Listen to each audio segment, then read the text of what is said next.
Hello అందరికీ welcome back to our channel మమతల కోల మరొక mini vlog అయితే మీ ముందుకు వచ్చేసాను. ముందుగా అందరికీ నవరాత్రుల శుభాకాంక్షలు. ఈ రోజు నుంచి నవరాత్రులు స్టార్ట్ అయ్యాయి కదా.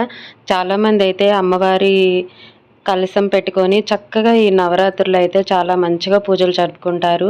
సో నేనైతే రోజైతే పూజ చేసుకుంటాను కానీ కలశం అలా పెట్టి పూజ అయితే చేయనండి. ఫస్ట్ నుంచి అలాగే పూజ అయితే చేసుకుంటాను. ఆఫీస్కి వెళ్ళే టైంలో కూడా అంతే, మార్నింగ్ ఈవినింగ్ వచ్చేసి పూజ చేసుకునేదాన్ని.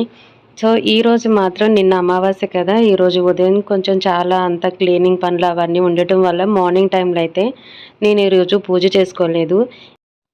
ఇక ఈవినింగ్ టైంలో అయితే ప్రశాంతంగా పూజ అయితే చేసుకున్నాను. ప్రసాదాలు గట్లా ఏమి స్పెషల్‌గా ఏమీ చేయలేదు. నార్మల్‌గానే పూజ అయితే చేసుకున్నాను. లాస్ట్ ఇయర్ అయితే నేను డైలీ అమ్మవారి గుడికైతే వెళ్ళాను. ఈ ఇయర్ కుదురుతుందో లేదో చూడాలి. ఎందుకంటే ఎలాంటి ఆటంకాలు లేకుండా ఉంటే అమ్మవారి దర్శనానికి వెళ్ళాలని అనుకుంటున్నాను. మరొకసారి అందరికీ నవరాత్రి